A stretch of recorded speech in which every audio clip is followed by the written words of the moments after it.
Hello, everyone. A new episode of Marwa Khalid podcast, where we talk about how we can help Sudan, how we can help in rebuilding Sudan, and also telling stories about Sudan and raising awareness about many issues, and also highlight wherever the international community do not understand about our country and the conflict in Sudan. So today we will focus on Al-Fashir. And I will not say again because we will say Al Fashir today and tomorrow and after tomorrow and every day because the level of the atrocities that happened in Al Fashir and maybe not just Al Fashir, many areas in Sudan is not something that should be ignored or we should be silent about. Or maybe the algorithm could change that and people could focus on something else. We will never do that. As a Sudanese, I will keep highlighting this and talking about Al Fashir. So we know that images been taken showing the level of destruction and displacement and violence against civilians. So today I'm so happy to have with me head of the Humanitarian Research Lab at Yale University, uh, Professor Nathaniel Raymond, all the way from America. Thank you so much for being here today with me in Marwa Khalid podcast. Thank you. Thank you so much. Mr. Nadi, I want to talk to you about those images that your lab took, and you analyzed those pictures.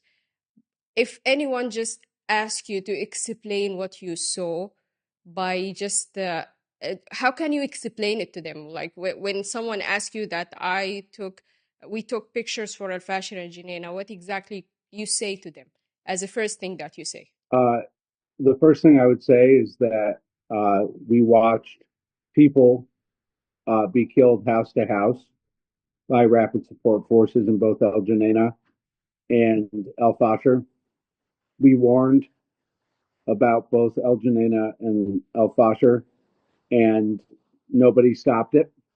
And there were so many people killed in both El Janena and El Fasher that we could see piles of bodies from space, and we could navigate through the city using piles of dead men and boys as landmarks.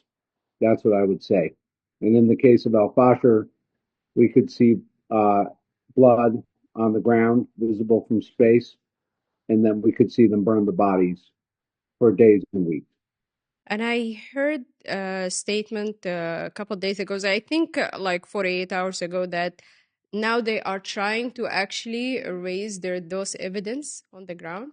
That's right. So tomorrow morning, Eastern Standard Time, we're releasing a giant report, and we're literally finishing it right now. So I'm taking a break from finishing the report with the team to talk to you about what's going to come out tomorrow. What's going to come out tomorrow is we mapped almost 150 piles of bodies in the city from the first week of the killing.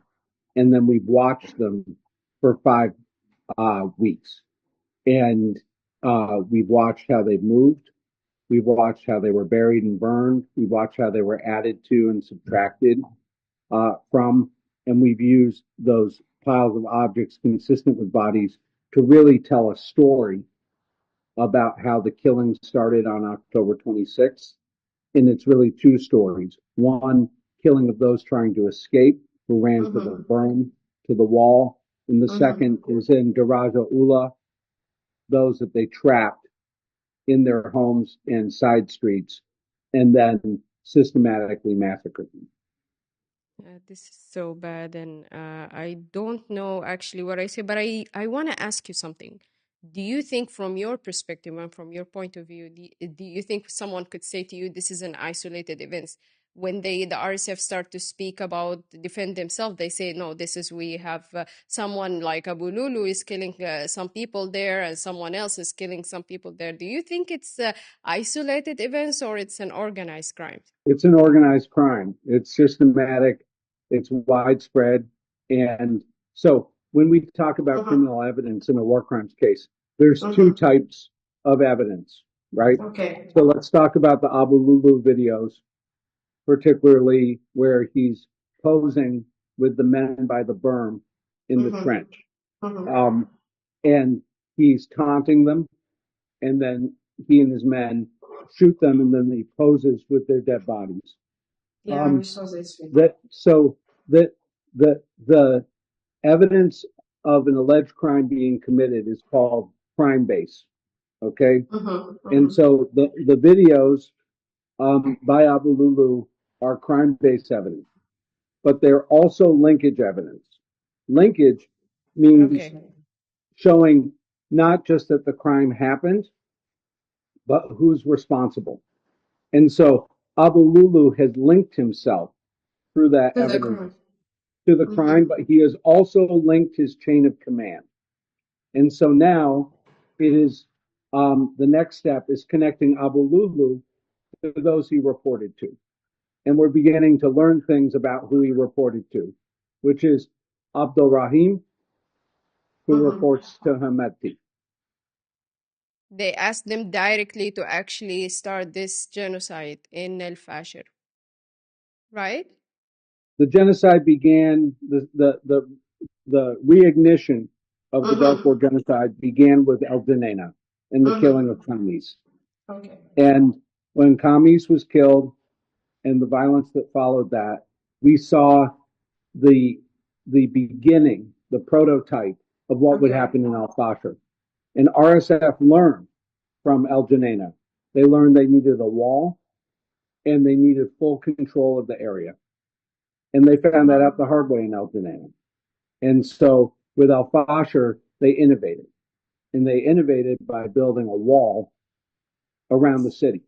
So, So they make sure that no one is getting out or getting in, or just making sure that it's completely surrounded. Exactly. And then we mm-hmm. see, then now what we're going to show tomorrow is that we see patterns of people being murdered along that berm, trying to escape. And that confirms what the witnesses who made it to Tawila and to Guernsey and to Debe, what in the northern state, what the witnesses say, almost all of them women, by the way, Yeah. and unaccompanied minors, is that the last time they saw the men and boys was when they made it to the berm. The RSF took the men and boys to the side, and the women asked, "Where will Mm-hmm. we see them again?" And they said, "You'll see them soon." And then they heard gunshots. We now see that that's consistent with Abu Lulu's videos, which is consistent with the imagery, which is consistent with witness testimony, which is consistent with the pattern of the kill from Yeah. the area leading to the berm itself, particularly at the Malik Gate on the northern side. This is could and actually to prove what you said, that I actually heard an interview a couple of days ago about with the lady in a Dabba camp. She said she had to dress her boys 10 and I think 5 years old as a girls so they can be able to get out of Al Fashir, because even if you are a boy and you are a young boy or a child, they will not let you go. So I think what you are saying is something that very organized. And do you think it's like it's very, do you think right now when you see those images, do you see any sign of life like what they are saying, or just reflecting in media, because they are now showing in some channels or international channels that they are restoring life in El Fasher, or saying that there is some life and some they are people are now returning to their normal life. So let's talk about it. I'm Yeah. really glad you asked this question, Marwa, because this is Yeah. the critical question. There is grass growing in the Grand Souk. Okay. There is grass growing in Naivasha Market. There is no water spillage at the water points in the city, Mm-hmm. which means no one has been opening the taps. No water has been flowing. There are no donkey carts. They are late. There are no civilian They vehicles. Actually closed the Golo container. Solo earlier. has been Yeah. closed. So we see no activity at the Mm-hmm. water points. We see grass growing in the market. We see livestock being taken out of the city and no livestock in the city, including at Minawashi, or at the cattle market. Mm-hmm. There's no activity. And then here's the main thing. The Okay. only thing we see is RSF vehicles moving around, burning piles of objects that are 1.3 to 2 meters. The human body, when seen in 30 centimeter satellite imagery, lying on the Mm-hmm. ground, is with a child, it's about 1.3. With a full Okay. adult, it's 2 meters. And so what we see is these piles, 150 of them, with those objects that are Mm-hmm. consistent with human dimensions throughout the city.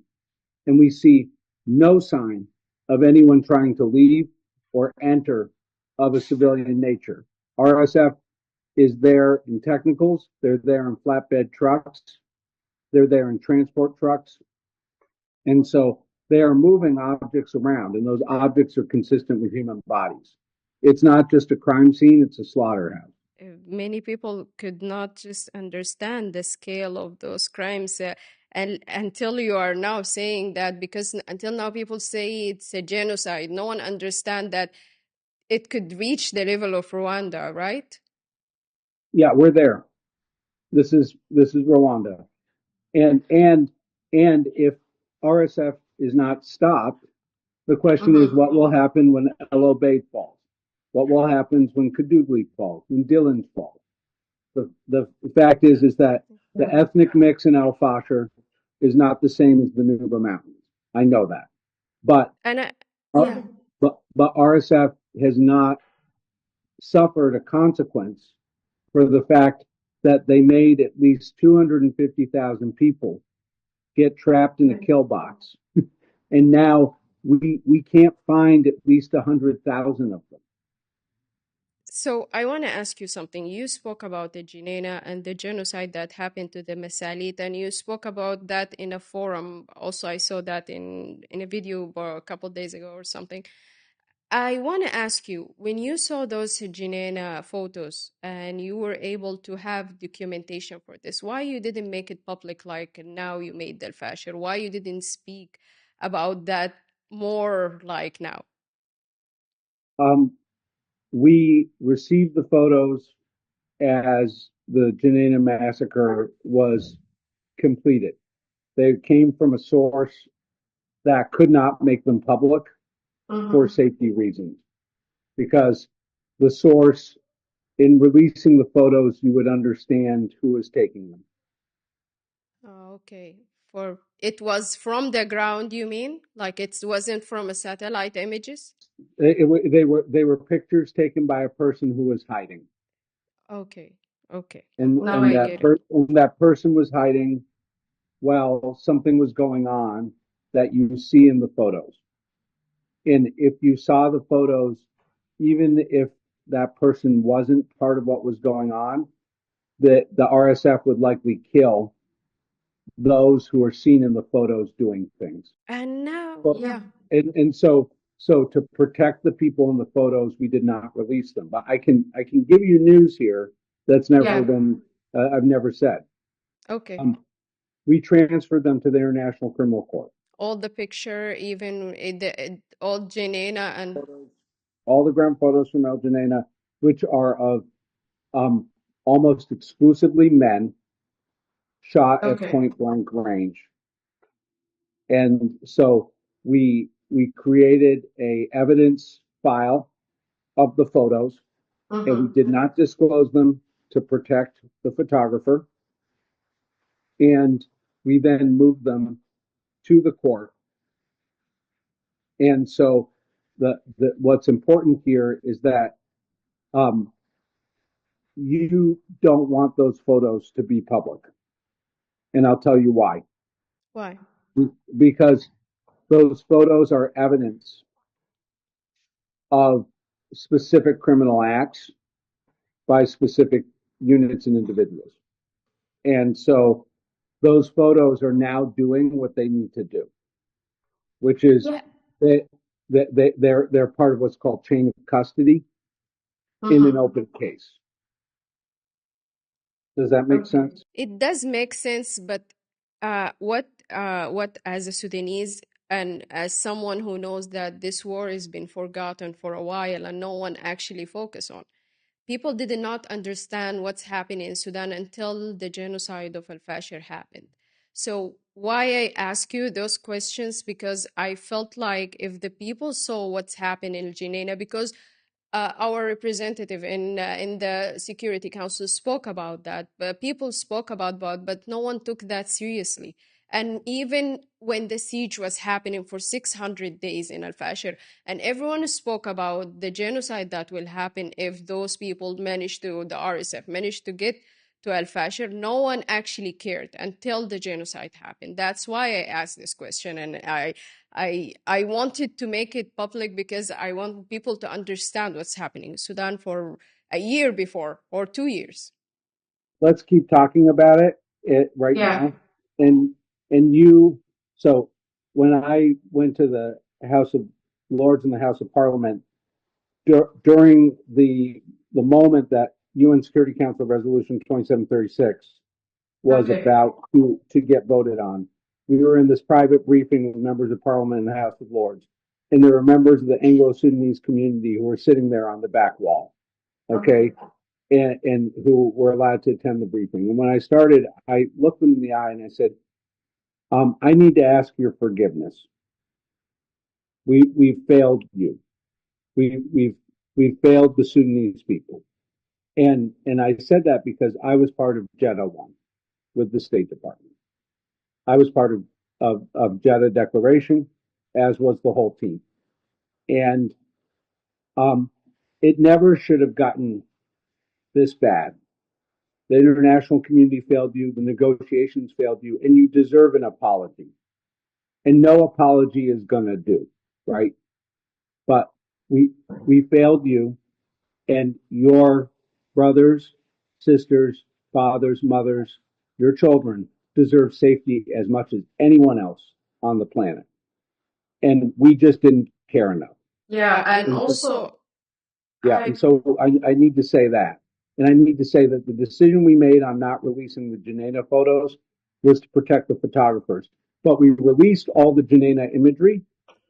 We said Genena was happening. We were the first to confirm Kamis's death. And we were the first to publicly warn in July of 2023 about Al-Fashir. And then we produced a report for 18 months, every 9 days, on Al-Fashir. Anyway, not good enough.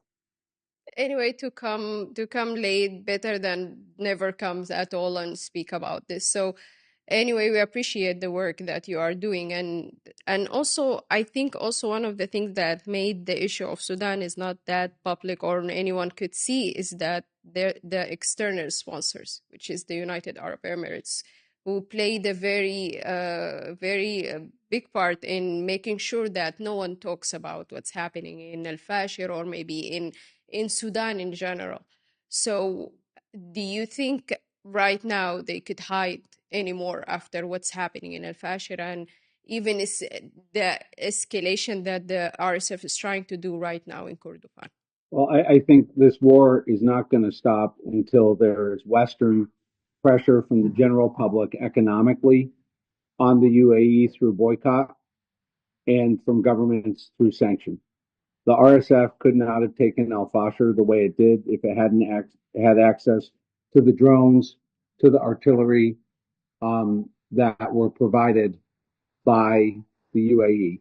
And we know U.S. intelligence, State Department Intelligence and Research Bureau plus Defense Intelligence Agency has confirmed our reporting on the CH-95 drone being in Al-Fashir used by RSF and confirmed that it came from UAE. And so U.S. intelligence knows that and has said through a leak to the Wall Street Journal that it has concluded that the UAE is arming the RSF, armed them during Al-Fashir, and the amount of weapons increased. And so are other groups arming SAF? Yes. Turkey, Egypt, Iran, are they doing so in violation of the arms embargo? Yes. But our RSF is only able to do what they did in Al-Fashir because the UAE has sponsored them. That's it. And the reason why Al-Fashir happened is because the West made a decision that its economic, diplomatic, and security relationship with the UAE mattered more than those. Is more important. Yeah. Is more important than the Zagawa in the But flood, I in the think, yeah, Belgium. right now they are embarrassed because they didn't know that the level of the genocide will be to this scale, right? They didn't know they were going to be seen from space. They know now. and they know now. Yeah. And so that's why I spend all my time getting attacked on social media by UAE bot bros who are telling And now I will be attacked with you, and I will be attacked with you. No worries.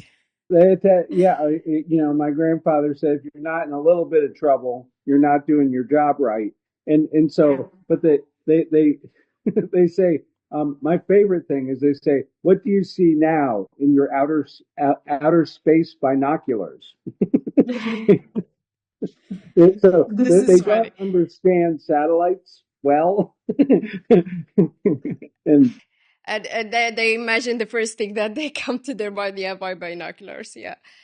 So I just want to say that you spoke about, yeah, al-Fashir and those images. And do you think right now people are talking about ceasefire and actually make peace with the RSF or whoever right now with their mercenaries and all the people are fighting with? Do you think it makes sense to actually have peace with people who can make crimes at this scale, not just in Al Fashir? I lived in Khartoum and I saw exactly what they can do. Do you think it does make sense to actually integrate them back and have them in authority in Sudan? this is the critical question, Marwa, is that every single time, and I say this as having been part of Jeddah 1, okay, is every single time RSF comes to the table, they use it as cover for action because they're either completing a genocide or a massacre, Or starting something else? they're about to start one. And so that was the case with Janena, they were at the table. Zelensky, they were at the table. Nyala, They were in the table as well. Yeah. Al-Fashir. And so they're not doing that because they want a political solution. They're doing that because they think the West is dumb enough or willfully ignorant enough to accept the theater of RSF agreeing to a never executed humanitarian ceasefire, that they think that RSF really wants a political solution. No, they want a military advantage because they want to retake Khartoum and Omdurman, and they want to do so by the next dry season. That's what it is. And they want to destroy SAF. And then SAF is put in a position where they have to agree to a deal that they can't agree to. And so this doesn't mean that SAF hasn't committed crimes. I investigated SAF for 15 years. SAF definitely committed crimes in this war, in the wars before, and they were involved in the first genocide. And they led it, and they created RSF. But right now, we have to acknowledge, we have to state truthfully, RSF is the one who is committing a genocide now. And so we have obligations under international humanitarian and human rights law to stop them now. And to continue to be engaged in these negotiations, even up to the Quad, is if we are dealing with a legitimate good faith actor that's not trying to manipulate these negotiations to kill, well, shame on us. Yeah, shame on us, right? But I want to ask you something. Do you think right now those images that been took about this genocide, and also the new images that you actually also shared with us right now about or talked to us about the that they are trying to erase the evidence and all the things that you said, do you think that could be used as an evidence in the under the international law right now and actually hold them accountable? Yes. The, the best evidence of a war crime is evidence that you are trying to destroy evidence of a war crime. And so, as was said during Watergate in the United States. It's the cover up that kills you. Okay. That's a And so what we're doing tomorrow is we're showing the RSF that the old adage of Watergate, that there's two adages from Watergate: follow the money, which applies here, and the cover up is what kills you. And so tomorrow we're going to show the RSF in the UAE that it's the cover up that you got to worry about. And there's a part of me that feels sorry for the online bots and they cannot hide anymore. They will keep covering here and covering here, but every time they are destroying themselves by themselves. Yeah, but I'm saying tomorrow they're going to have a hard day because we are waiting for that. We are waiting for that. because I because hopefully because what's going to happen tomorrow to those who are denying what happened to Al-Fashir is we're going to show geolocations of the videos with satellite imagery, and we are also going to show the progression over time of multiple areas of bodies going from the street into burn pits. And we're going to show the difference between those objects and loot and debris. And so tomorrow it's going to be very hard to deny what's happened in Al-Fashir and what's continuing to happen. Okay, Nari, my final question to you is, what do you want to say to the international community right now who is following maybe this podcast, or maybe just they saw it by any chance? What do you want to say to them in order to understand exactly the situation in Sudan? Or how can you just speak to them right now? What do you want to say to them? What I would say to the international community is what you're doing is not working because it was never intended to work. And we've not hit rock bottom in the conflict. 2026 is going to be the bloodiest and worst year yet. What is coming in terms of integrated phase classification level 5 famine, what's coming in terms of the conflict moving into Dillon, Kadugli, and El Obeid, and then back to Sennar, back to Wamadani, and then back to Khartoum. What is coming will have global repercussions if we do not prevent RSF from retaking Khartoum again. And so we have little time left. What I would say to the international community is you have to stop the RSF by stopping the UAE, and you have to do it now. Thank you so much, Mr. Nari, for this highlights and for this explanation for everything happening in Sudan. And hopefully we can have you again to speak more about more images and more proof that could hold those perpetrators accountable. And hopefully, I hope that my country have peace, and I believe that one day that everyone will see this, the justice will be served, and those crimes will be held accountable. And one day we'll have Noose Noose together in Khartoum. Yeah, that this is will be promised. I will, inshallah. So, Thank you so much. Thank you so much, Mr. Nari. Thank you. Hey, Thank you. And thank you for letting me talk to you. I appreciate it, Marwa. Thank you so much. Thank you so much. I appreciate your time too, and your like you accept the interview. Like, I didn't know that you were actually gonna accept to be in the podcast, and you accept, and this is thank you so much. I rarely say yes to pasty white guys from San Francisco, but I always say yes to Sudanese. So thank you. Thank you. I appreciate we that. work for you. You're our boss. Okay. Thank you so much. Thank you. And thank you to all the people who are listening to us. And I'm going to say we will keep talking about Al-Fashir and what's happening in Al-Fashir. And today it was a little bit overwhelming to me, but we will say that justice will be served, and we will stand firmly with our national army, our sovereignty in Sudan. And we believe that we could just get all we could justice will be served in Sudan, and perpetrators will be held accountable, and crimes will never just be forgotten, and all the rights of the people who died in this war will be returned, and we will have our country back. So thank you so much for watching this episode, and goodbye.